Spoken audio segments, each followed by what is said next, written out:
बंद रोशनी वाला कमरा, एक घिसे पिटे सोफे पर उसके लैपटॉप की चमक में नहाया हुआ। दीवार पर लगी घड़ी अशुभ ढंग से टिक टिक कर रही है। रहस्यमयी कोहरा इमारत को घेरे हुए। अनाबेला को एक डरावनी उपस्थिति का एहसास हुआ, लेकिन उसने उसे खारिज कर दिया।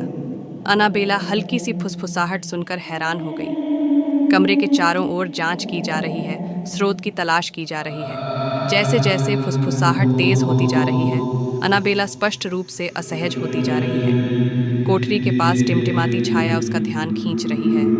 अनाबेला रहस्य को उजागर करने के लिए दृढ़ संकल्पित होकर अपनी बुजुर्ग पड़ोसी श्रीमती गिलबर्ट के अपार्टमेंट की ओर जा रही है।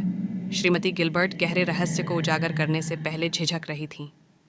एनाबेला ध्यान से सुन रही थी। उसके चेहरे पर सदमा और डर था।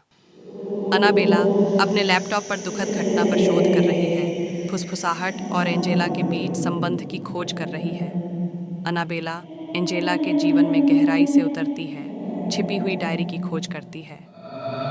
एनाबेला किताबों, समाचार पत्रों और एंजेला की डायरी से घिरी हुई है। अनाबेला शयन कर रही है। एंजेला का भूत प्रकट होते ही कमरा कांपने लगा है। एंजेला का भूत एक अलौकिक चमक से घिरा हुआ मदद की गुहार लगा रहा है। अनाबेला चरमराते दरवाज़ों, टिमटिमाती रोशनी और दूर की फुसफुसाहटों के साथ डरावने आश्रय स्थल की खोज कर रही है।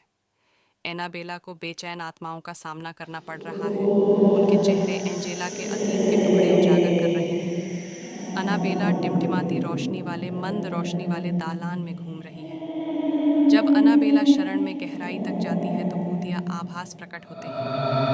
एनाबेला अखबार की कतरनों और सबूतों के साथ छिपे हुए कमरे की खोज कर रही है। सबूतों का क्लोजअप भयावह कवर अप का खुलासा करता है। एनाबेला का सामना बिल्डिंग के केयरटेकर मिस्टर